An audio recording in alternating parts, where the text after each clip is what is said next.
toward ourselves, we can shift old patterns, reframe limiting beliefs, and open pathways to improved health and vitality. Let's take a look at the science behind self-healing.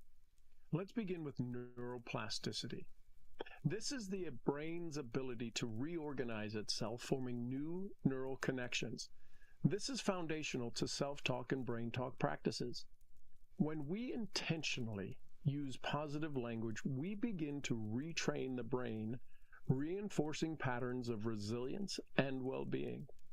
Studies in neuroscience show that even simple affirmations can change brain activity, activating regions associated with motivation, planning, and action. This ability of the brain to adapt and reorganize means that it's never too late to change the narrative within, fostering a mental and conducive environment to healing.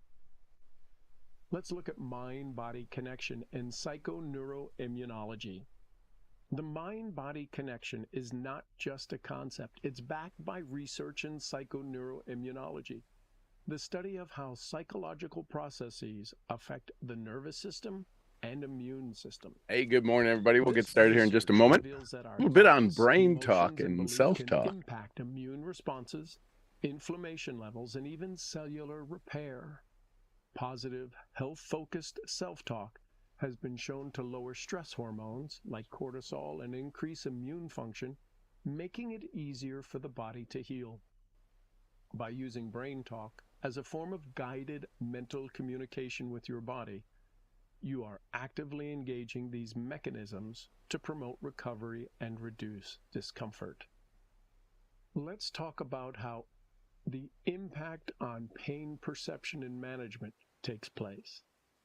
Brain talk can also impact how we experience pain. Studies in pain perception have shown that individuals who practice mindfulness, visualization, and self-talk can reduce their subjective experience of pain. By focusing on language that speaks to comfort, alignment, and strength, brain talk All sessions right, can where's shift my the music? brain's focus away from pain signals, creating a mental buffer. A little bit about brain talk for healing. Okay, hey, good morning. It is December 11th, 2025. I hope today brings you great joy. And we're still talking about setting our goals and moving ourselves to a new level, to a new experience. So if you've got any questions, go ahead. Feel free to jump out, have some fun with it. And are we live on YouTube? Yes, we are. Awesome. So, yeah, how can I be of best service? One of the things that people are looking for right now is they're looking for some kind of check-in, some kind of way to stay safe, some kind of, how do I make my 2026 the best year ever? The biggest question as I was building organizations was, what do I say during the holidays? And there's a couple of things. We've talked about them recently. One is the tax advantage, right? Have you taken your $4,000 tax credit? Have you started your $4,000 tax credit? And most people are like, what do you mean started my $4,000 tax credit? Well, do you have your way to take your government payback for owning a small business, right? So there's conversations like that. Who have you partnered with to pay for your Christmas expenses? Because that's literally what you want to do is people are going to use the money to pay off something. Most people are not in a position that they want some extra income for their discretionary spending. People are looking for income because they don't have enough. They've got more bills, they've got credit cards, they've got a variety of things that they want to pay off. So they're looking for more income to pay off the things they already have. So then the question becomes, have they partnered with somebody that's going to help offset their Christmas expenses? Now, you could say that every month. Have you found anybody to offset your January expenses, your February expenses, your March expenses? You want to bring any of the conversations, when you ask a question, you want to bring it, you want to use, we've talked about this, the term novelty. You want to bring a new idea into their mind because the brain is wired, doesn't matter whose, doesn't matter what language, doesn't matter what race, creed, color, or gender. The brain is wired to do two things. Will this kill me, or how fast can I recognize the pattern? And so when you use novelty, you cause the brain to pause, not lump your conversation in with everything else they've heard. And in doing so, they create a new understanding, a new conversation that says, oh, maybe this is different. The brain is looking for a way to avoid pain, right? The chances are is that most of the time that any conversation you're in that's uncomfortable, it's going to link it to some kind of pain memory, right? The last time I was in one of those things, I lost money, or my friend lost money, or they never had any success with it, or they got to work 50 hours a day. Whatever it is, they have this story around the thing that you're talking about. Could be the thing about your business, could be the thing about a dentist, a doctor, a lawyer. Most people don't have good conversations about lawyers. The conversation about lawyers doesn't typically doesn't usually show up in a conversation like, hey, lawyers are good people, right? It doesn't show up in a conversation. Nobody is talking about lawyers, right? They're talking about the weather, right? The weather, something they have no control over, no influence over. They're talking about the bills they have. They're talking about all of the pain they have. And Silke mentioned something there. Yes, lawyers will talk about lawyers. Doctors will talk about doctors. People who are broke will talk about broke things. So we can usually feel very comfortable speaking in a frequency that's already running in our mind. So as you are having a conversation with somebody, you've got to look at some of the basic fundamentals, the basic formula of where they're at. If you're talking to a friend, somebody who knows you, and all of a sudden you come to them talking to them about a business that you're now in, are you a business person? Meaning, have you had businesses before? The answer to that may be yes, right? You may have been in other MLMs, network marketing companies. You may have had some other side gigs. The question then is, have you made impactful income?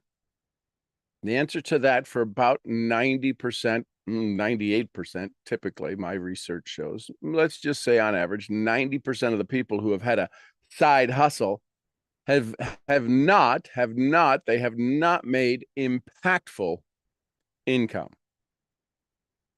Heck, most in the side hustle don't even make worth it income because they stopped doing it. Example, this is research about the side gig industry, the side hustle industry from 4 years ago, a study done by the gentleman, what's his name? John Fleming, who used to be the editor of Success Magazine with, he'll come to me. And so anyways, John Fleming went out and did study research for about 18 months, 2 years, putting the content together, and found out the average monthly income that is what people are okay with. It's not necessarily impactful. It probably is.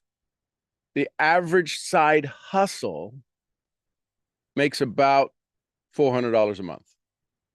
Now you got the high end, you got Airbnbs, right? If you have a piece of property and piece of property and you renting it out, Airbnb with a $200,000, $300,000 piece of property sitting there that you are renting out, they make about $900 a month. right? And then it gets less. Uber drivers are less, so on and so forth. I say all of that to say this. If you're going with the, oh my God, you won't believe the 7-figure income we can make here, that's not a lie. It's truthful. I get it. Your comp plan, your business model can make that, can generate that income. It is no question whatsoever. Right? Wallace D. Wattles in his book Science of Getting Rich says if one person can do it, it's capable of others. He says in the very beginning of the book, if one person follows these rules, these are exact rules in the book Science of Getting Rich. Right? Napoleon Hill talks about the 13 principles. Do these, and if they don't work, do them until they work. And if they don't work, it's not because the principles are wrong. So I say all of that to say, as you're having this year-end conversation, most people will say, well, I'm just going to start planning for my 2026. I would suggest start acting your 2026 right now and give yourself 12 and a half months for 2026 versus 11 and a half months, because you're going to spend the first month of January looking and wishing and wondering and trying to figure out your goals and all that stuff. Question is a non-threatening question is you could ask people, hey, what's your big success for 2026? What are you wanting? Not hoping, take hope out. Because if you start to add in hope, you start to change the level of the conversation. You take people's authority away. You take people's ambition away. The word hope does that. We are to give hope. We can only give hope to those who want hope, not who's talk about it, those who have desire. So question I would say sometimes is, hey, what's your big target for 2026? Or you could ask, in which pillar? People say, what do you mean, which pillar? Well, body, family, society, finance, right? Your mind. Are you going to read more books this year? Usually people in the personal development world will want to read more books. They'll want to attend more seminars, workshops, webinars, and they'll sign up for everything. I don't know about you. There's a good chance I've signed up for maybe as many of I've put my name, my email address and name, and a lot of 3-day challenges. I don't always make it to them. Right? They sound good. They seem good. I've done challenges, and I've had people sign up. I've had one of the first launches I had in my self-talk mastermind. I had actually, it was your secret sauce. I had 70 people pay for it. I had 20 people show up. 50 people paid and never showed up. It was one of the first times I had done a program online. And I called some of my mentors and I went, oh my gosh, am I going to have to return all of this? What's going to happen with this? They said, no, that's about right. I said, are you kidding me? People pay for programs, pay for them full in advance, and then never show up. I said, no, people are buying it because they think that'll give them the solution. So anyways, so there you go. There's some ideas, questions, comments, thoughts. How can I be of best service to you this morning? How can I bring the most value to you today as you step into your, I think it's Thursday, step into your Thursday.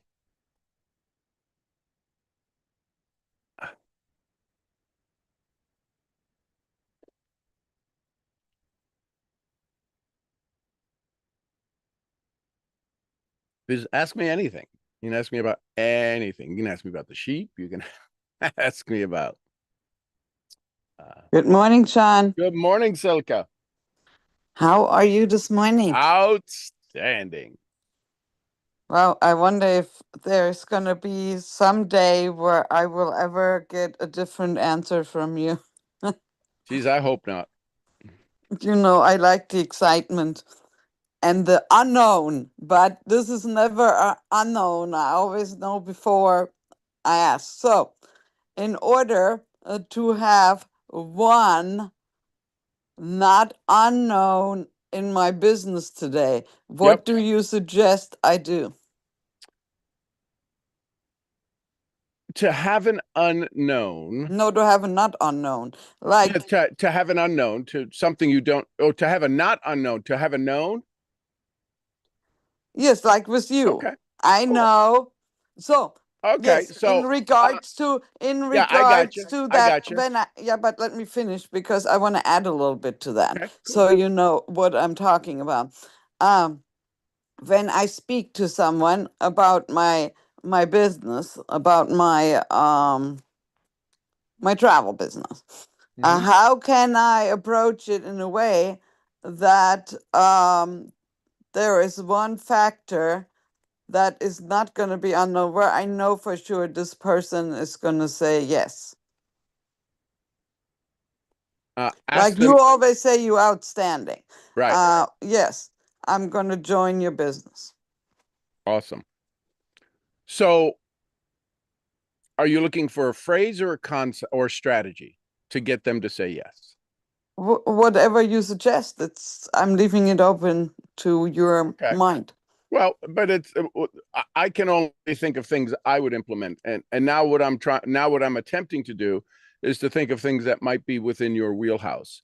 So one of the things you could ask people to get a known, and the known is that you want them to realize, most people don't understand this philosophy. You want them to realize that they have control over their lack. Most people don't believe they have control over their abundance. We all know it's there, yet we refuse to believe we have control over our abundance. So, what I would offer you to the people you're about to have a conversation with is let them realize that they have 100% control over their success. And that sounds something like, hey, why do you think people join travel clubs? You want to get them into a frame of mind that isn't about you asking them to join. You want to find their criteria. You want them to clarify their current experience, their current understanding. I ask people, because I'm a business focused first, product second, myself. When I look at things, I will ask people, hey, what are your 3 top business criteria? What's the biggest 3 things you use as your success criteria for an investment to invest your time in? If you were going to participate with a charity, what are the 3 biggest criteria? If you were going to start a business, what are the 3 biggest criterias you use? Oh, well, it's got to be profitable. And what you'll find is that the 3 big criteria, first, they don't have a clue.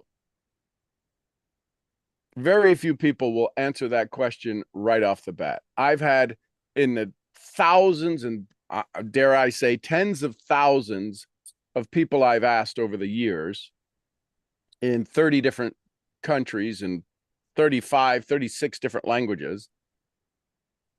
When I say, what's your 3 biggest criteria for success in a business? Oh, well, what do you mean? It hasn't even crossed their radar to have a set of rules, right? We have more rules on which social media platform will scroll doom on, and not have any criteria on our business return, right? So I ask those questions. You might ask a question to get somebody to be very positive in their response. If you were to take your dream trip, what would be the 3 biggest things you would look for? The 3 biggest clues that you would just absolutely have to take your dream trip. If your $20,000 dream trip was available to you next week for $200 and you got everything. I mean, everything, the 5-star hotel, the 3-star Michelin food, the private butler and the balcony on the ship. If you got, I mean, your dream trip became available for $200. Do you have the time? Do you have the space on your calendar to go take an advantage of an unbelievable deal, like something like that? Or you'd have to say no because you don't have time freedom?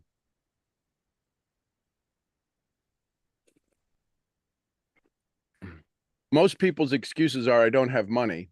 It's, I don't have the time. And the reason they don't have the time is because they don't know how to use time wisely. That nobody can make profit from money unless they've taken time to learn how to make profit from time.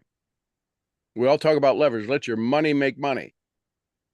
Well, you got to have money, and most people don't have money because they're trading time for money, and they haven't learned how to upgrade what they trade time for. So I would ask I'm always looking to see, where are people thinking? What's their current process of listening to my information and converting it into their language? Right? You can ask me from a variety of different examples, a variety of different frequencies. You can ask me, Sean, how are you today? My answer is independent of how you ask. Right? That's why you giggle. You're like, I don't even have to finish it. I don't have to do this. So I want to get people to this. The way they respond to these questions is independent of what business I'm in. So somebody says, well, it's got to make money. Okay, it's profitable. How many years, do you have a criteria of how many years your business should be, that business you're about to invest in? How many years it should be doing business? Well, I mean, it's not really matter. So if I use those kinds of language, if your company's a startup, right? Under 2 years. So you've got to set all of these things up for where you're about to go, that the answers they give you fit exactly of the business model you have available to you. It's called the setup. That's a very interesting view.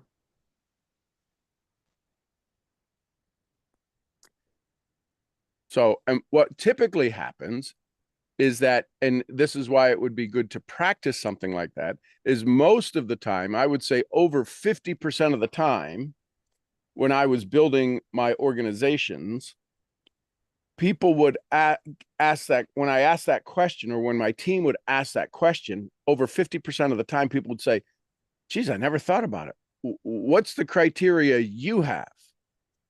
And then you've got to immediately, expeditiously have your set of rules for a business. So how can we practice it? You just say it out loud. If I were to ask you right now, what are the 5 biggest reasons your business is a successful success model for people who plug in?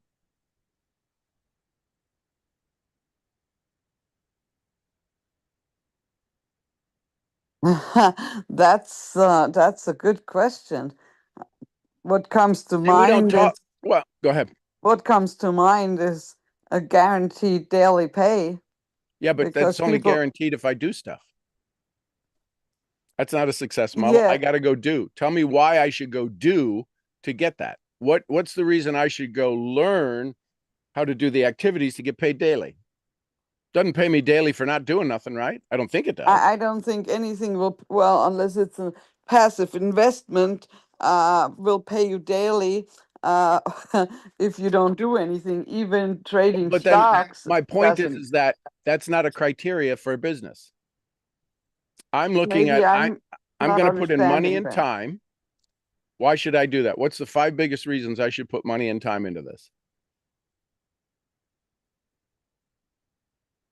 Mine is that, hey, listen, if you were going to go compete in a business, would you want to compete in a business that only has a very small market segment, meaning it does the whole entire global market does $1 million in value or $10 million in value? Well, this one does 10 trillion. That's my point.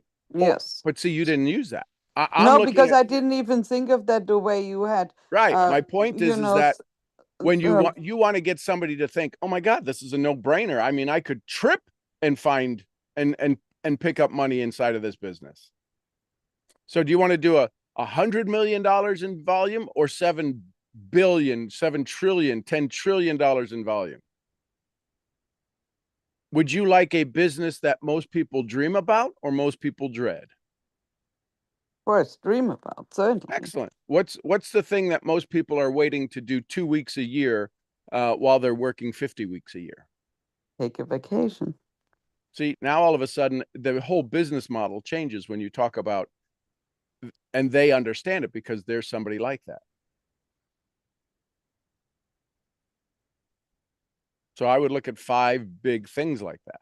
So what other thing? Yeah, I mean, I do share that, but I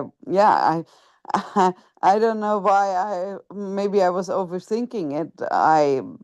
This is very interesting.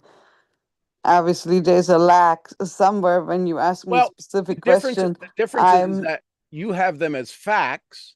I would ask you to convert them into questions. What question can you ask that makes that fact valid, makes that fact a powerfully positive fact? It's a $10 trillion business. That doesn't mean anything to me. I don't care. Yet if I'm looking at a business and I got $100 million that I can take some money from, or $10 trillion I can take some money from, which do you think is going to be easier for you to acquire success? 100 million and you got to fight for every nickel in there, or 10 trillion and money's falling off of trees? Yeah, well, obviously a no-brainer of 10 trillion. I mean, but see, that makes it a no-brainer versus a fact. I don't care about it being 10 trillion. It's the same information. What I look to do is, how do I make it that what I'm about to tell you is the absolute best reason of why you should say yes? But me telling you facts, they can't say yes to because nobody wants to admit they're ignorant. well, they may not even realize that they're ignorant because they're ignorant. Well, and so if you give me an unknown, the only thing I can do is say, I don't know that, so therefore it's not a pattern I'm used to, so therefore it's about to kill me. That's the only thing the brain looks for. Will it kill me, or how fast can I recognize a pattern? Yeah, you keep saying that, and I I never think of it that way, so I'm trying to, and I've been hearing you say this over the entire year, certainly. I don't think that way. So do people really think that way? I mean, they must, because you're saying that. Do they think consciously like that, or is it in their unconscious? It's the unconscious. It's called the default mode network in psychology. People operate when thinking is required.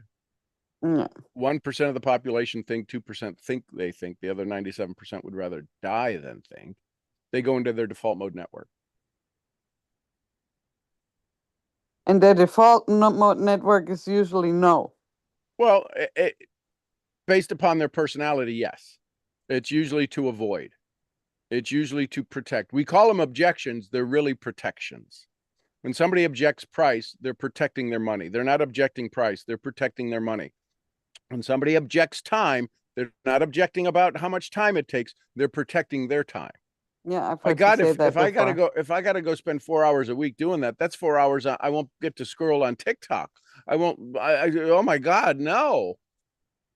So yeah, they'd rather sit and watch the TV. Yes. Yeah. Yes. So it's never an objection.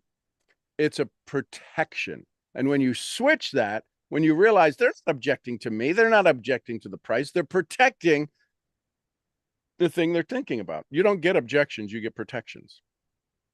Because if we look at it as an objection, we wind up in oh my God, they're objecting the price. They have money. They got a $1,300 iPhone. They just stood in line for 6 hours. They got money, right? So right. I mean, yes. Whenever people say they have no money, that's crazy. I mean, yes. So what happens is when we get an objection, we get defensive, and then we screw up the whole thing because we're coming from a defensive vibration, and they pick up on that. If somebody says, oh, I don't have time, God, I love that answer.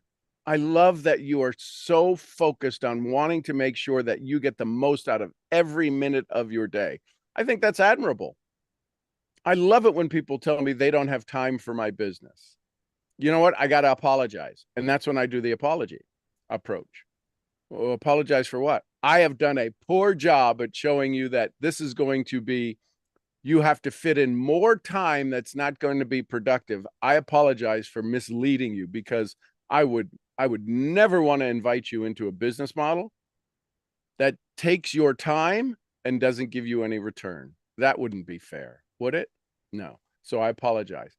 Is it okay if I show you how to leverage time? I'll do a better job. So you've got to take on the responsibility, because you've got to take away that fear, because otherwise you're going to, that's not what I said. You're damn right. That's exactly what I heard. So then you just start conflicting. Oh yeah, but yes, there's no point in arguing with people. Right. Yep. A I man mean, I convinced can against always his win the will. argument, but then the people walk. I mean, that's because nobody likes to be argued with. No.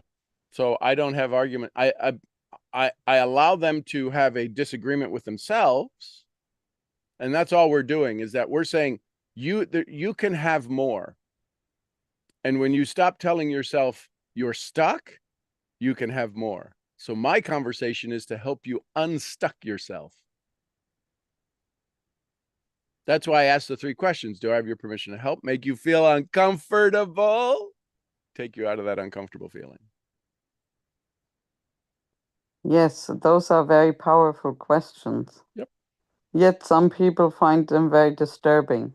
Well, again, it depends a lot on frequency. Listen, when I first started to use those, because I came from owning and operating 7 different businesses in 7 different market niches, restaurants, nightclubs, industrial sales, specialty coatings, mechanical seals and gaskets, and then a business in Puerto Rico.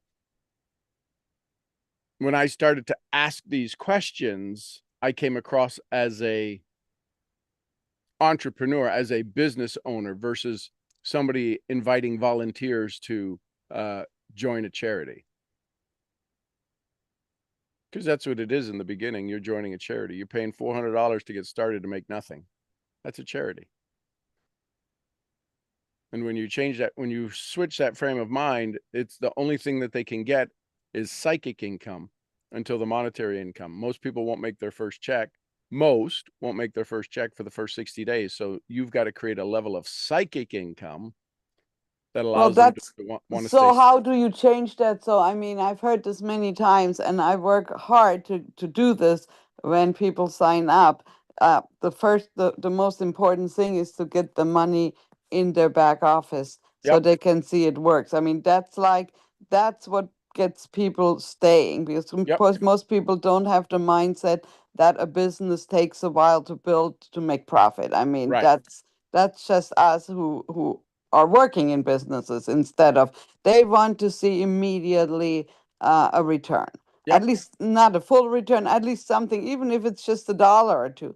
Yep. So how do you do that? Because lots of times that's not happening. Right. Because we don't clarify, qualify, and create expectation. So the way to clarify is, in the next 30 days, what's going to be an amount, what's going to be a level of income that would get you excited? $50, $100, $500? What's going to be something that's going to say, man, I made a good decision? And we can reverse engineer it. That's the neat thing about anybody's business model, is you can reverse engineer it, because the company will pay you a specific amount for doing certain actions. And it's not the actions, it's the result of the actions. Well, I talk to people. The company doesn't pay you to talk to people. The company pays you to do 2 things: find customers, build leaders. That's it. It doesn't matter any business model. Find customers, build leaders. And if you're in a retail business, you're in a wellness business, and it's your own, you're a solopreneur and you do wellness treatments on people, you're finding business leaders is finding people, is a sales team. People who will go out and promote your business by telling referrals. So the only thing that we do is get paid to enroll customers and find and build leaders. So if I ask somebody in the next 30 days, what's going to be something you want to do? What's a number? What's a number that's going to excite you? $100? That's real easy. $500? That's kind of easy. Pick a number. See, I don't put any expectation on them. I let them own the expectation. Get your 3 and it's free. No, I would never say that to anybody, unless that's what they wanted. You would not say that. That would Never. not be one of your sales things. And even if it's available, if they say, geez, I don't know, I say, well, most people, the company has offered you a way to get to create a no fee success model. And the no fee success model is to introduce three customers who become active customers, not introduce it to 3 people. Well, I told 3 people they didn't sign up. Why isn't mine free? Well, it doesn't work that way, Skippy. Well, You got to thank God enroll. nobody's ever asked that. I think most people are. No, if people don't sign up, it's not going to help them because, yes, Yeah, the but you make way too many assumptions. You can't assume anything when you're talking to people. People are odd. People are crazy. So you've got to figure out where they're at. I can't if I it's called injected values. If I inject one single value into the conversation, if I say, I would suggest you do this, shame kicks in. And the last time somebody told them they should do something, it didn't work when they were 3 years old. And now I've carried that shame with me forever. So this isn't going to work for me. so how would I say that? So I do not want to shame people. I mean, Right. that's maybe the worst thing you can do. And Yep. I think about that because you said that to me, I think last week when we had this conversation. Don't say it that way because you're going to shame them. And now I think about that. Jesus Christ, are they not responding because I said something to shame them because it never even entered my mind before. You put And this crazy nuggets in my mind. So well, now I'm so aware of, oh, what am I going to say? I'm going to shame them. so here's the thing. Your blonde hair and German, you've already put people into shame just by showing up. That's horrific. It is horrific. Should I wear one of those headscarves? No, what I'm saying is no, then you would even put more shame because now you have a beautiful headscarf that you got somewhere from overseas in Dubai. And I've never even been to downtown of my city. My point is that if the conversation in their head is about you, shame exists. I want to make the conversation about them. If I'm doing the talking, shame exists. If I'm asking the questions and they're doing the talking, less shame exists.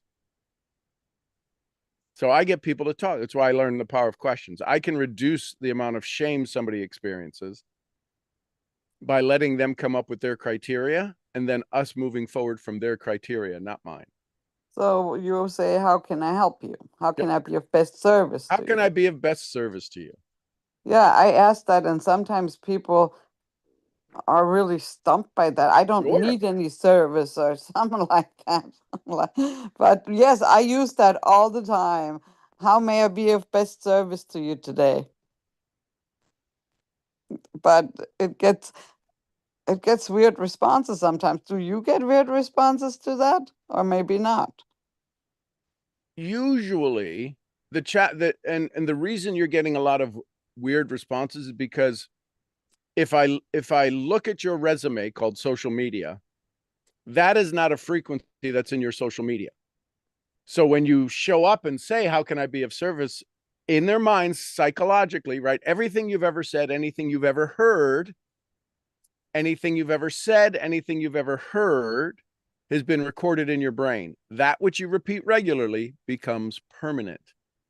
So when you look at somebody's social media and then you have a conversation with them, for the most part, there's a big disconnect between how you show up and how you have a conversation.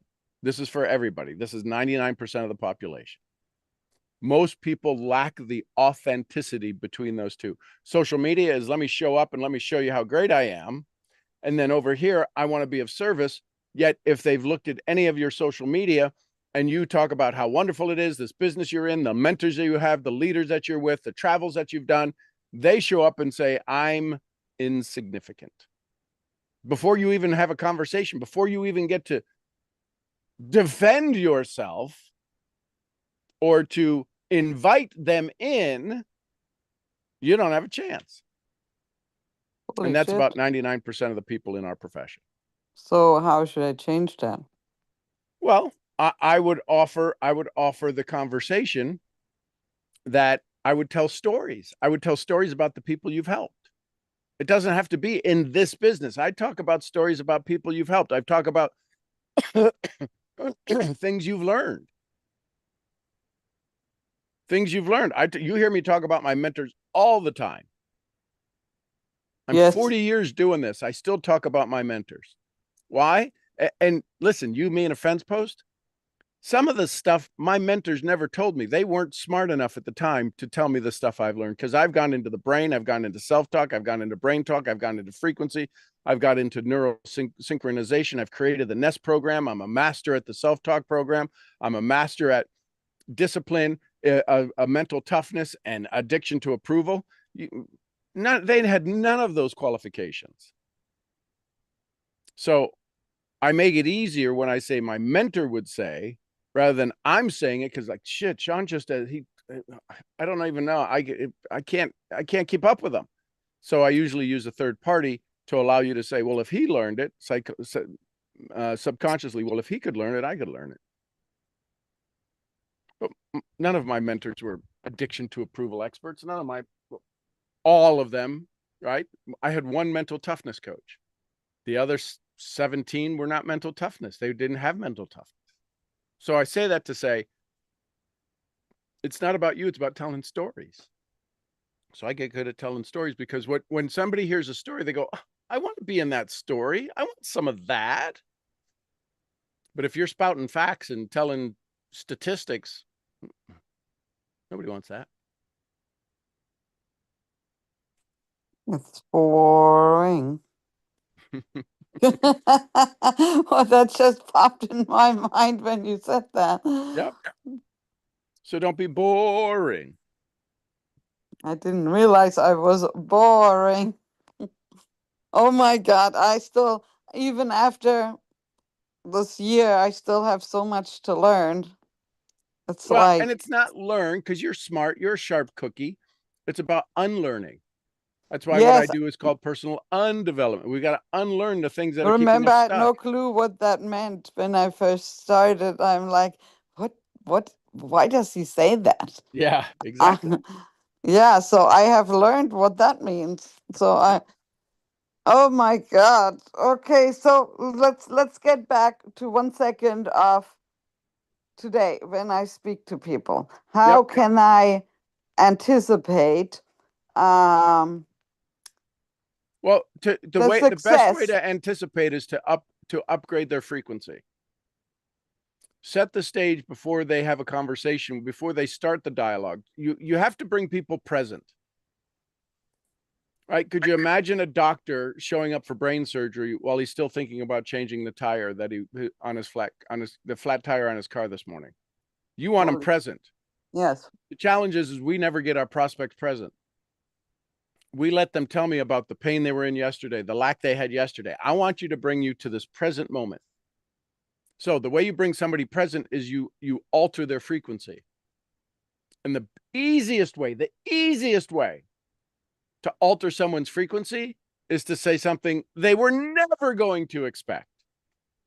And I use phrases like, hey, listen, has anybody thanked you for being an amazing human being today?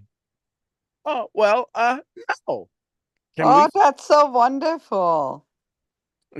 And you knew I was going to do something, and yet once you heard it, it changed your frequency.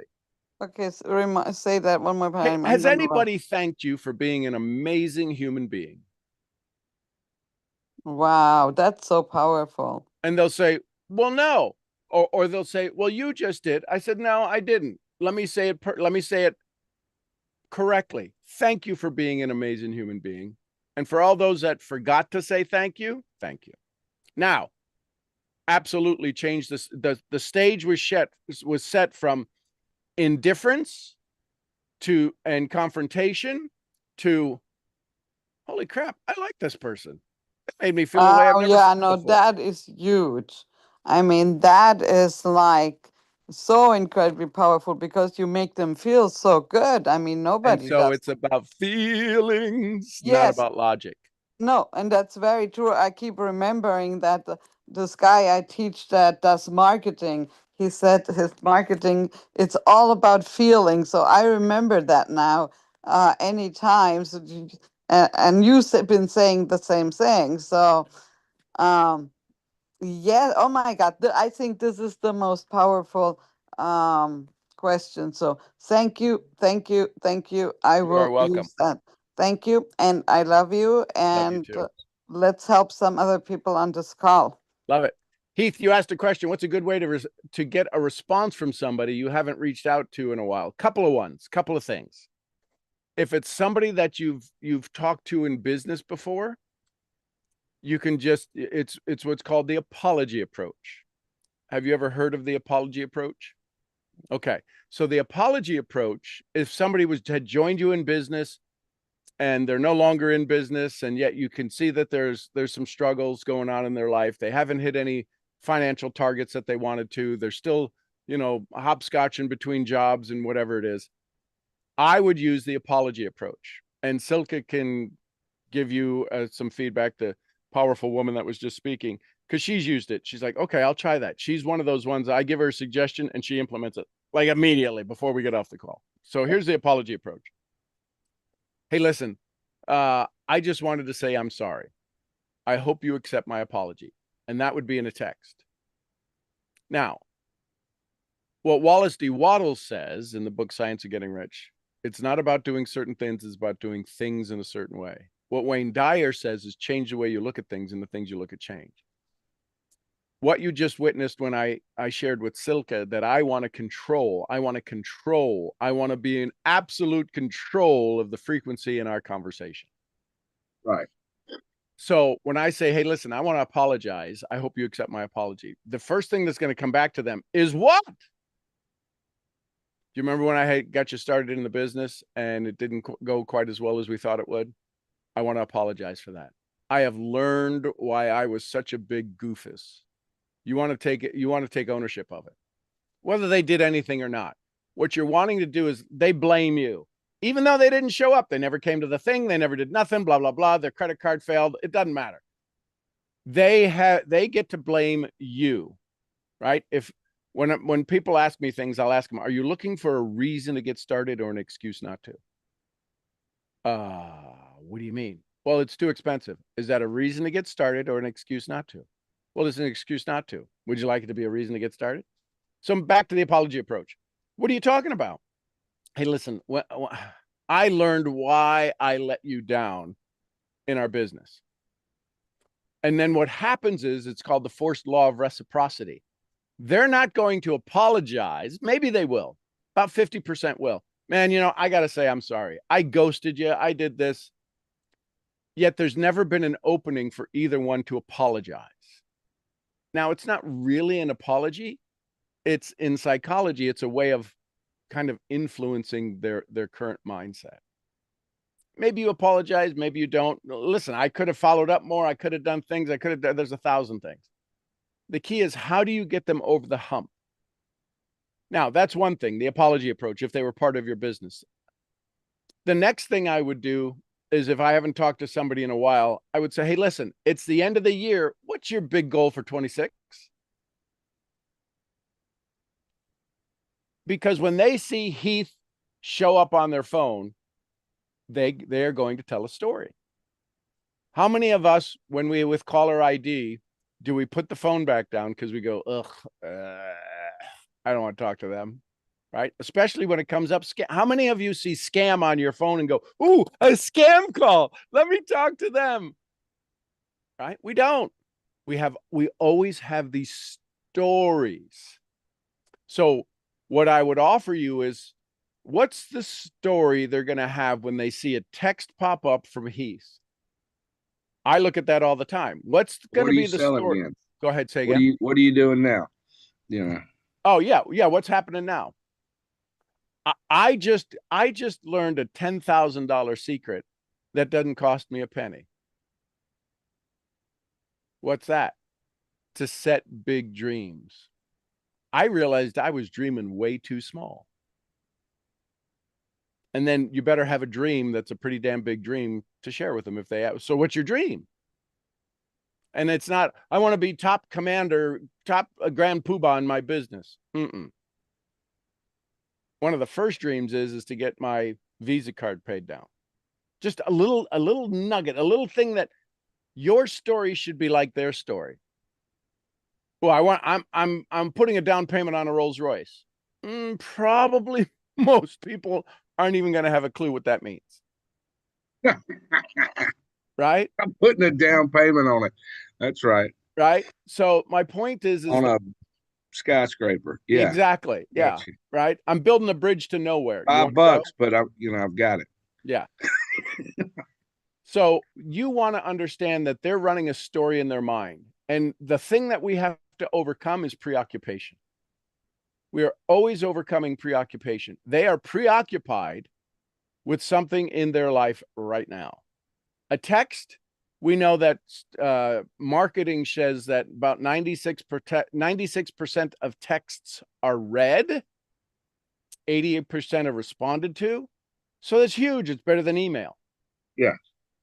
The key is, what would be enough for them to say, thank you? That's the key. That's the goal. When I have a conversation with somebody, is I want them to be in a state of gratitude.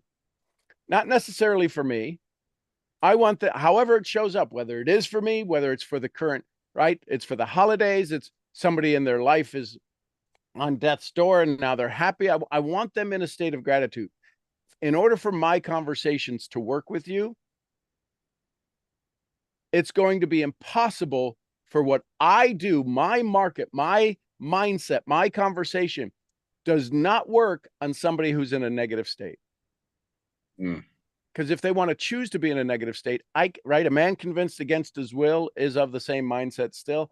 I can't get him out of there. Right? So I want to see if they're open to exchange their current story for a new story with me. Can I be a good storyteller? So I'll send text saying, hey, listen, haven't talked to you in a while. Love you tons. Hope you have an amazing day. And that's just copy, paste, and I'll send it out 30, 40 times a day. See, I'll send you a daggum song, an inspirational song, something that's good to 100 people. Have a CTA in it. And what I mean by the CTA, call to action. The call to action is, hey, listen, I would put, instead of here's a cool song, I would put in the copy text, hey, this song made me think of you. Then below the song, I would put why it made you think of them. So that's all copy. That's all standard, right? Hey, this song made me think of you, blah, blah, blah. And then underneath, say why it made you think of them. You have an incredible family. You're an amazing mom. You're an incredible dad. You love to serve people. Put that thing in there, because you send me a great song and I've not heard it before. Now I've got to make two decisions. I'm going to be disappointed because it might not be a great song. And I got to take time that I'm already don't have. I'm scrolling, by the way. That's how I saw your message. I'm taking time away from my scrolling. That's a waste of time to listen to a song that may be inspirational. Would you say, Heath, would you guess, if you had to guess, your audience, what percentage of them are positive?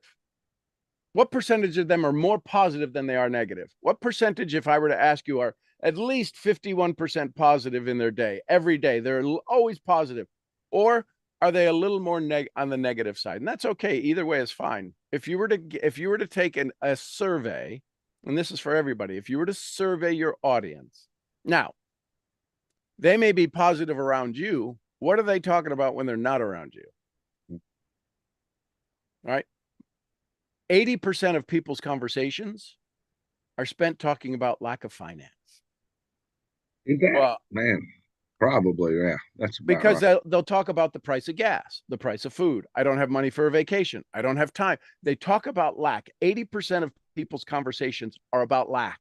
And if the law of attraction works, and we know it does, what do you think they're drawing into their life? Lack. More lack. And now Keith shows up with a positive song to piss in the Wheaties of the whole day and get them all mad because now they can feel good about something. And I don't want to feel good because my day sucks. So you have to give them some ownership of why, what made you think of them when you listen to the song? Because otherwise you're no different than an ad on Google. Ugh, there's that freaking. I wonder how much time I've just wasted sending awesome music to people. And I'm not talking about Pink Floyd, Comfortably Numb.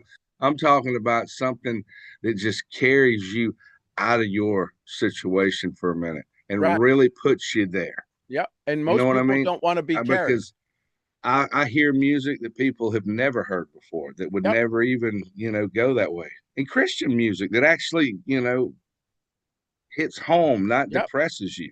Yep. You know what I mean? I turn on the Christian radio and I'm just like, what the heck are these people?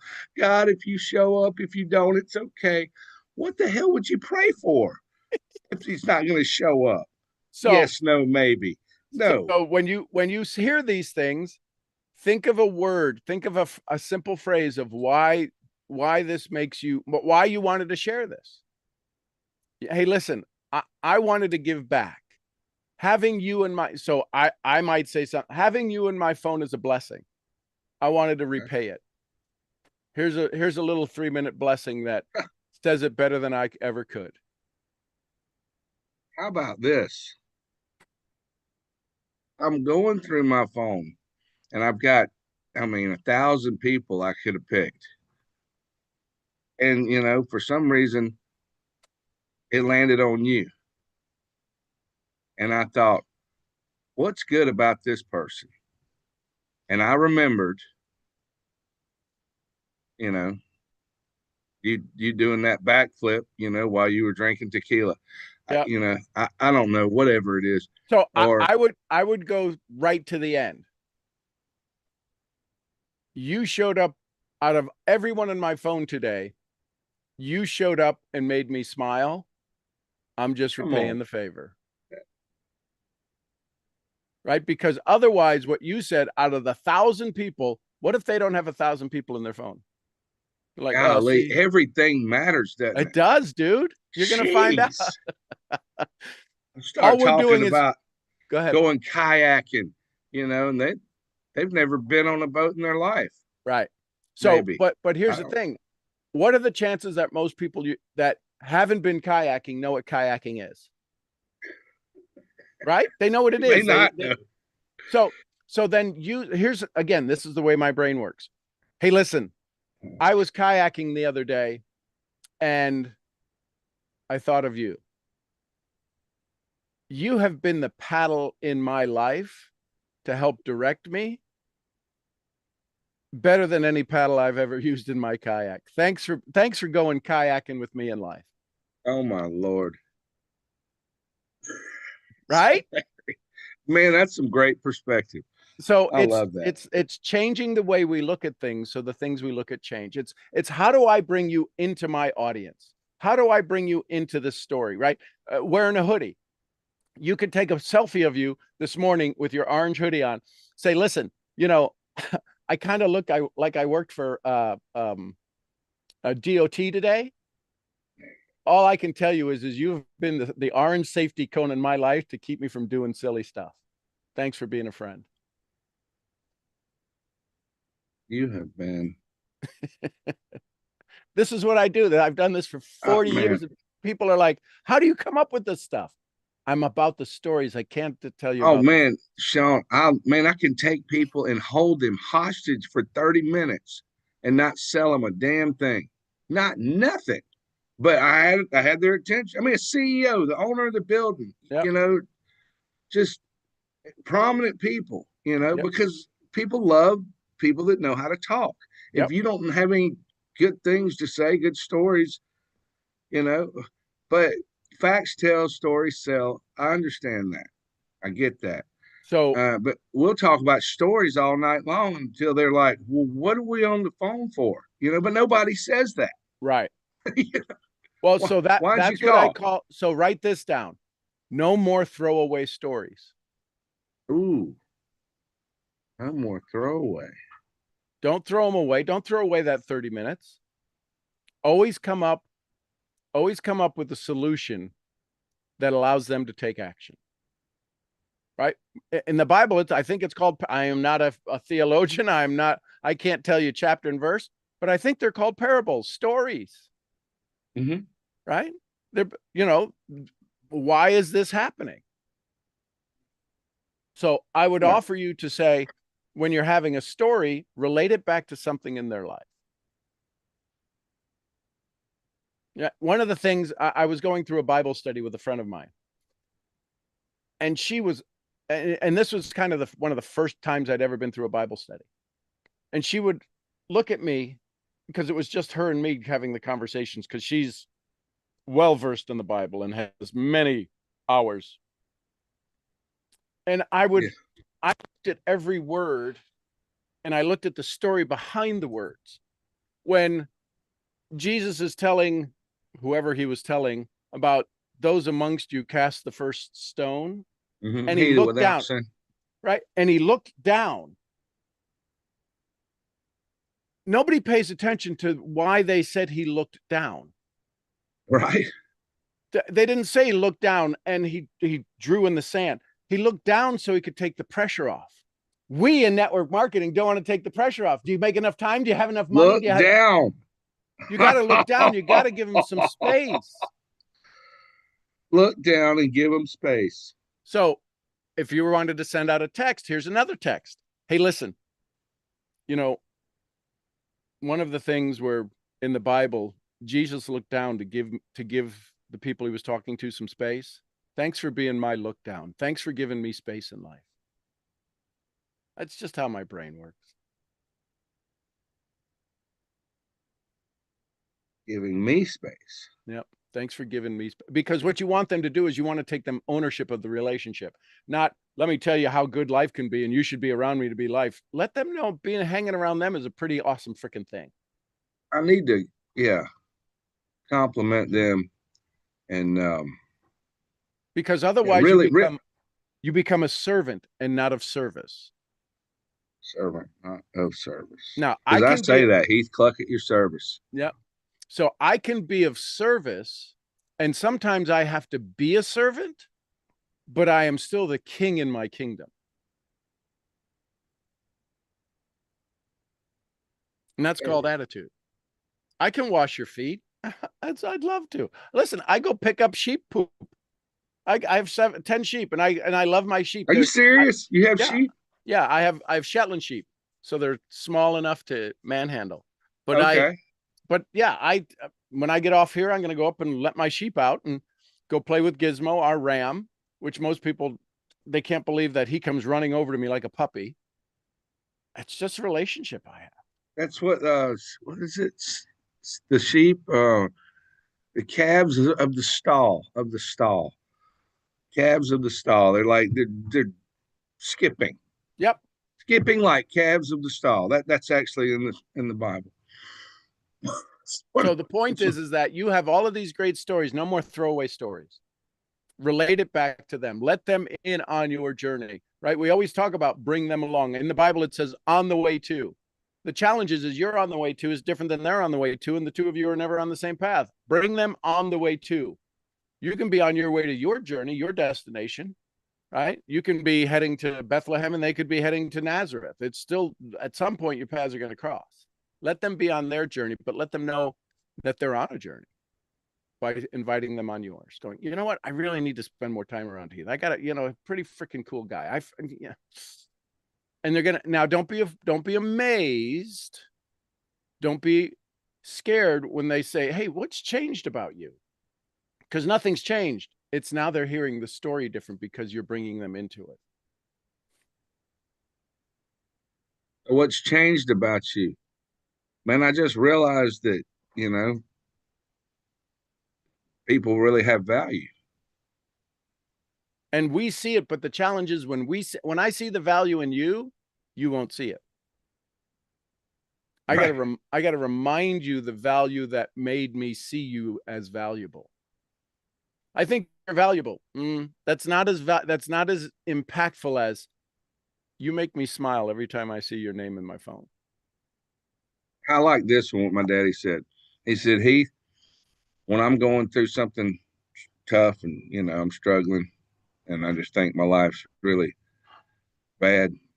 I just think of you and how much worse you've got it than I do. And I feel better.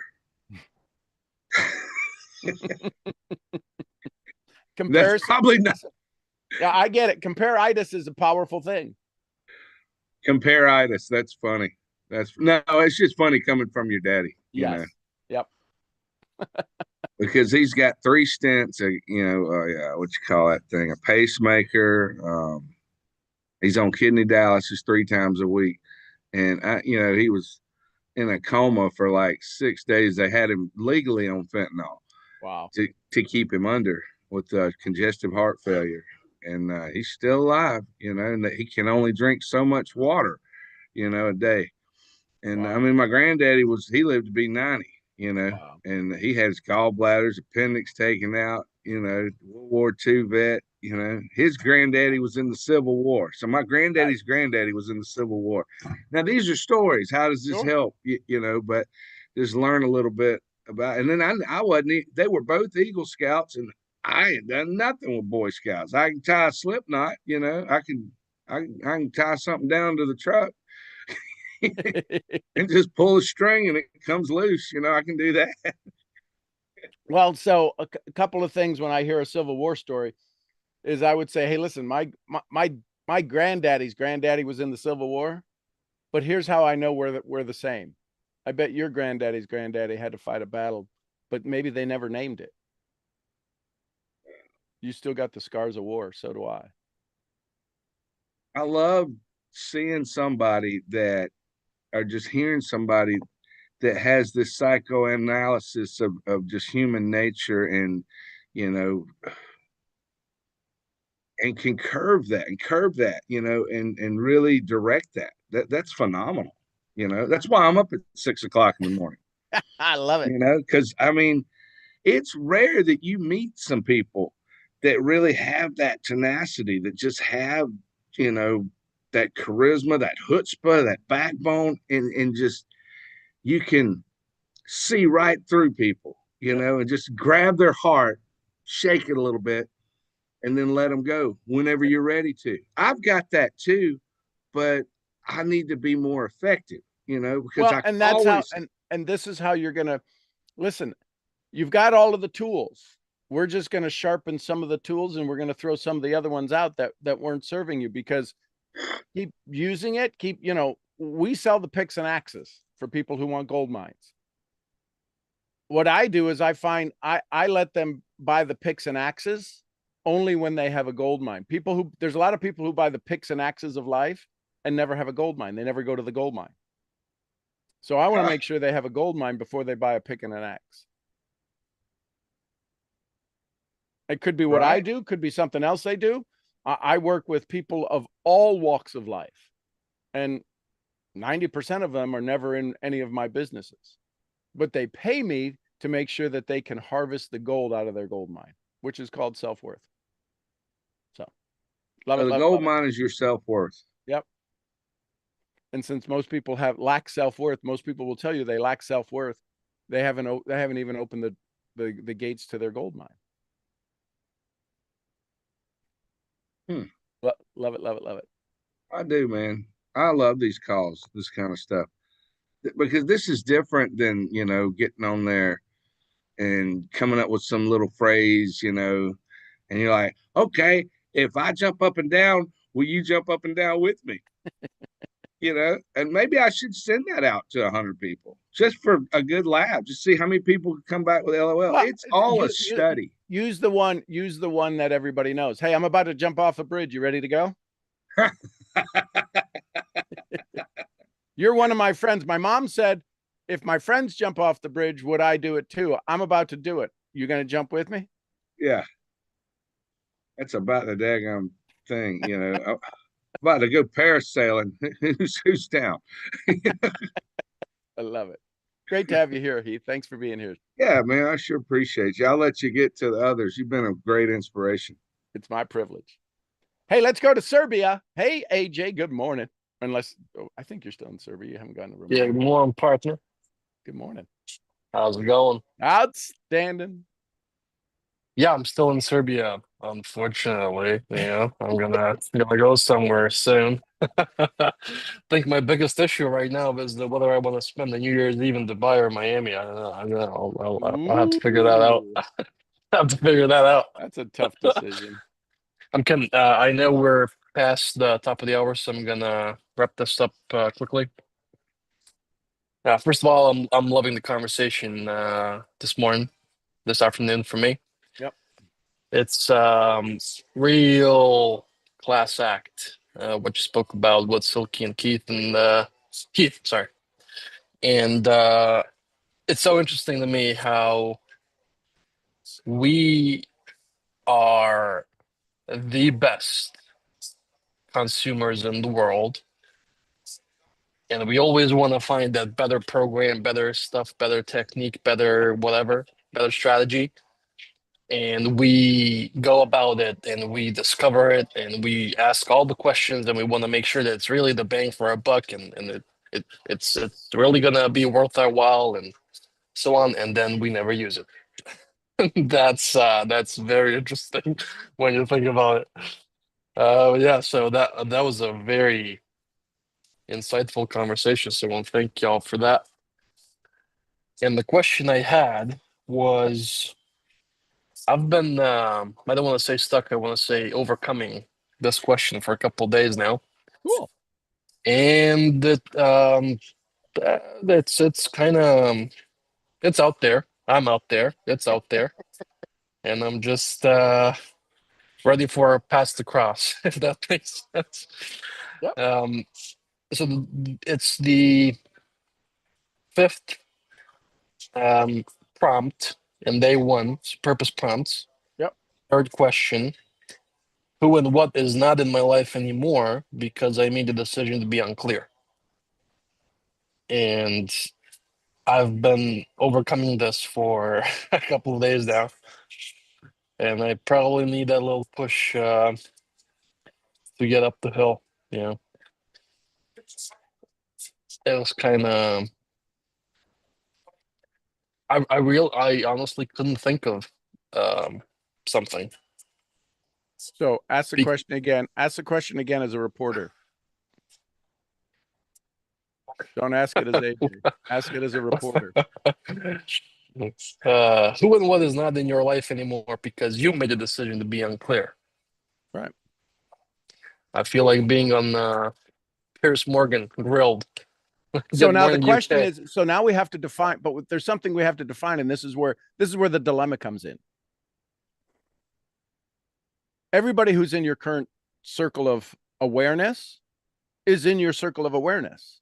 So it's not you've already cast out the negative Nellies for the most part, right? The question then becomes, we have to go back, we have to scan back earlier into the question is, who is in your life? Who is not in your life? There's a caveat that needs to be added in there. Who's not in your life the way you would love them in your life? Oh, yeah, that changes the whole right understanding of the question. Yeah, and that's just the depth. Now, that could be all personal. You're not in your life the way you want to be in your life. Oh, that even makes it worse. You haven't showed up for you. We're way past that point, buddy. So, so yeah. You said the way you would love them in your life, right? You're like, listen, here's how I know this is true. You have a relationship with your brother that is contentious. Immigrant English over here, so you gotta. So he's the older brother. He's supposed to be doing all this stuff. You took mom to Dubai, right? So he has this little bug up his butt about you and your success, and he doesn't know how you do it, why you do it, and why can't he do it? So there's this fight. There's this contentiousness. So my question is how can you alter your plans so that you could allow him to show up in your life the way you would want your older brother to show up? This isn't about them. This is about you. Those questions are not about your external. They're about the internal. What would have to shift in your life? You would have to, it takes two to fight. You'd have to stop showing up as the little Johnny asshole every time you show up with a chip on your shoulder with your BMW and your oranges. I always told him, listen, I'm gonna drastically change the financial picture of this family. And better yet, you get to be my employee. How cool is that? Oh man, that pushes his buttons. I mean, Well, but see, there's that's civil rivalry, and that's yeah, that just right. brother That's talk. the fun It's, stuff. Yet it yeah. eats at him when he's not even Yeah. thinking about it. Yeah, he told me this one time. I remember we were talking about some stuff, and he said to me openly, he just put it out there. It was like playing hot potato. He just put it out there. Kind of shocked me a little bit, to be honest. He said, "Well, you know what? I'm the older brother." Oh yeah, actually, it was when I lended him some money Mm-hmm. that I told him that he said he was gonna give back to me, and obviously when the time for him to give that money back to me came, I told him it's on the house, and then he told me this. So he openly put it out there that he feels bad when he thinks about this situation that we're in, to put it that way, especially because he has an 8 year advantage, Mm-hmm. right? So he's 8 years older, so that's additional kind of probably some weight to him because right now he's over 30. Right. I'm Oh 24, so God. Wow. he's He's like 32. one foot in the grave. I mean, this guy's pushing, this guy's done almost, but got 2 words for you, pal. And yeah, so he said that one time, and I kept thinking, why would he feel that way? Bonus. Well, and the answer is real easy. Thanks, Reg. Shout out to Reg. The answer is real easy, because that's what your ethnicity, that's what your ethnic culture does to every firstborn. Oh yeah, Serbians are Right. they're as So- ethnic as you can imagine. And it doesn't matter whether that was ingrained into them, just societally, the firstborn is the one who's supposed to inherit everything. They're supposed to be the one responsible. They're given the name. They're doing all of this stuff. And you're the baby. You're not supposed to be the one in charge. It's just in 2 million years of history and 300,000 years of history, the baby doesn't do anything. The baby's not the one that's supposed to be taking care of everyone. It's just not. And so it's culturally a challenge. Have you ever thanked him for the 8 years of life without you? Thanks for making it through. I don't know if I could have made it through 8 years without you as my big brother. He had to make it through 8 years of life without having a little brother. Oh, he has its own stories. I when somebody asks, he like, I raised you. I'm like, all right, okay. But that's his story. His truth is his reality. My point is that have you ever asked him for the 8 years of experience? Hey, listen, thanks for having the 8 year sharing your 8 years that I wasn't here. You've been able to share it with me. And I know you kid around that you raised me. And I know you had a lot of input into it. And some of the good, some of the not so good. But I just wanted to thank you for making it through without me, because I don't know if I could have made it through without you. It's just a story. You want to control the power. You want to control the energy of the relationship. You're going to get some flack if you said that to him. You're going to get all of this if you said that to him. But this is how you change who's not in your life because you are sitting in lack. Well, nobody. I've tossed everybody out. Now the next question is so this is we going from coach conversation to business class conversation. Who's not in my life the way I would love them to be in my life because I've not taken care of me? Bonus. Oh yeah, that's major bonus right there, man. That's bonus A+. I thought about asking for your permission to change the rules of the game and focus on this question from a different perspective, saying what's not in my life that I would want Mm-hmm. to be, or who, Yeah. but not anymore. It's just so from the From today going relationships I've forward. had, yeah, from today going forward, and from the potential relationships I could have had or could have Right. somewhere out there. Because I keep thinking about what you said to me. I keep thinking about this thing you said when we were on the ranch, in between the hard work you made me go through, you know, back in the day. Mhm. I'm just kidding. Uh, you said something that was, I mean, you explained what was one of the biggest society pillar goals for you, which is that if Mace goes out there in the world and he is out there doing his thing, is going about his day, that he has a contact in every major city and country in the world. And I thought about that. I keep thinking about that from time to time because that's what I want and what I do currently in my own current capacities.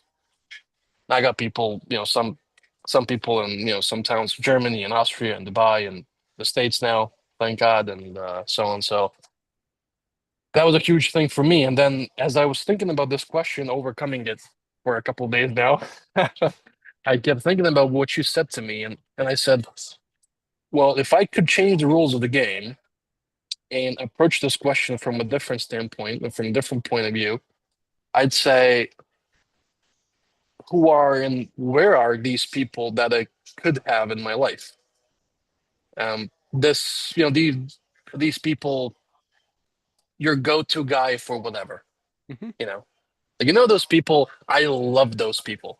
Those people, when you come up to them with whatever concern, problem, challenge, some good stuff, doesn't necessarily have to be bad, right? And they say, sure, I got you. I got a guy for that. I got a guy for this. I got a guy for that. What do you need? I got a guy for everything. I love those people. Yep.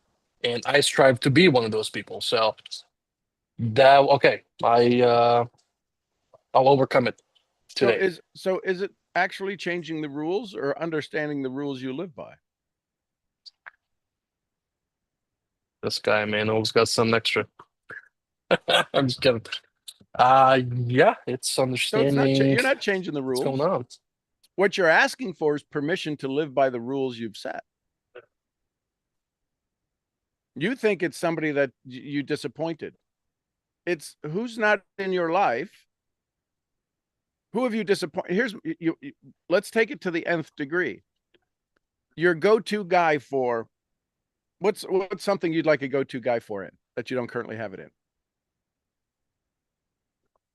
Ooh, a person. Maybe you know what? Maybe a person that can get me some deals on business class tickets. Excellent. I do that. So, now pay attention, everybody. Doesn't matter whether it's business class tickets or anything. If there's somebody who's not in your life who could be of tremendous service to you in your life, the question you have to now ask, the individual who's about to provide you this unseen value that exists out there, how do you think they live? How do you think they feel when they get to live from their highest and best calling? Are you going to make their life miserable, or are you going to help them feel good about their life? Bonus. So now the question is you ready for the next? Here's where it's going to hurt. Why are you forcing them to not live life at a higher level? Because you haven't found them yet.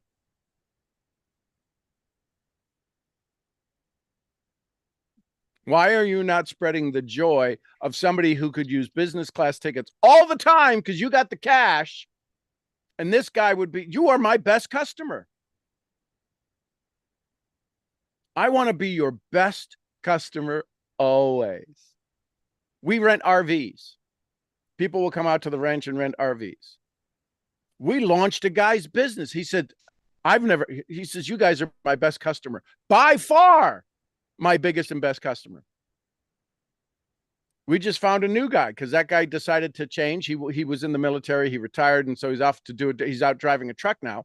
So we needed to find a new one. Found a new one. First thing we do is order 2 RVs. He's like, do you guys do this often? Yeah, we'll do it regularly. We have guests who want to use RVs. We're not buying them, and we'll have them call you directly. He's like, I can't believe this. You guys are like going to be my biggest customer. And we're sitting here in Shirley, Arkansas. Right? So how can you go become somebody's best valued customer? By letting them do what they love to do.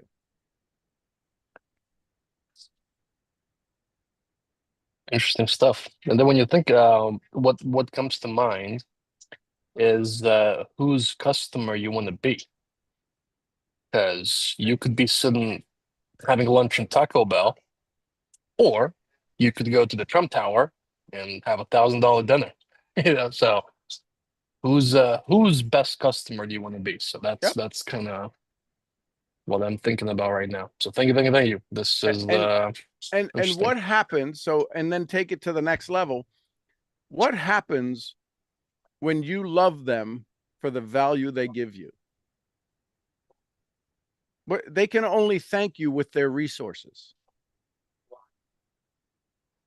So what is if somebody provides business class tickets that you buy from, what's the only thing they could reward you with? What's the only thing they could use to give away that they already have? A free business class ticket. So not only do you get them at a discount, because you are such a good customer, they give you more of what you already use for no fee because they want to feel good. You've given them monetary income. Now the only way they can repay you back is because they don't think they're good enough is they give you psychic income by giving you something for free. If something is free, it's a psychic income, not a monetary. I buy you lunch. It's a psychic income, not a monetary income. Oh, I'm buying lunch. No, I already said I'm buying lunch. Well, thank you. Right. So that's psychic income. How can you be a customer that allows them to say thank you? The restaurant is a perfect example. They show up, they give you the orange juice, they make you the special thing, they make you the AJ special that's not on the menu, and you're the only one that can get it. That's their way of saying thank you. You don't show up for 2 days, they're sending out a search party. Actually, yeah. Yeah. Like, they keep messaging me if I don't show up for more than 2 days in a row. They're like, what's going on over here, pal? And listen, I've never met the brother and sister. Their English isn't as good as my Serbian or vice versa. My point is that human nature is human nature. People want to be able to be in gratitude. They want to give thanks. They want to say thank you. Why are you not letting them have a chance to say thank you? This is for everybody. Your prospect wants to say thank you for signing me up. Why are you giving them language that says screw you and the horse you came in on? Dun, dun, dun. Good stuff, huh? This is white passport. No, this is blue passport. This is blue Listen, passport stuff. I'm gonna give everybody and their mother today a free piece of advice over here. You never ever let this guy buy you lunch, because what's gonna happen later is he's gonna laugh you off. My sides finally stopped hurting from that lunch. What's that? Your My sides have finally stopped hurting from laughing so hard. I got 2 words for you, buddy, and your birthday was in June, so you go figure that out. And then I gotta find a guy, get a white passport, and it's like, I was just so stunned I couldn't. I've known Sean since 2020. I've never ever heard or seen him laugh that. I mean, he was probably laughing for about 5 minutes straight. I was at some point, super L, laugh out super loud. Man, at some point, people were still, giving us the looks. People started looking at us. I'm like, what the hell is wrong with this guy? And then he would kind of pause from laughing, and then he would look me over, look at me, and then bust is screaming out laughing again. And I'm like, what the hell is wrong with this guy? This guy changed his bed this morning. What's going on? You're supposed to take the brown pills, not the gray ones. I'm kidding, but yeah, it was an insightful conversation, even that one.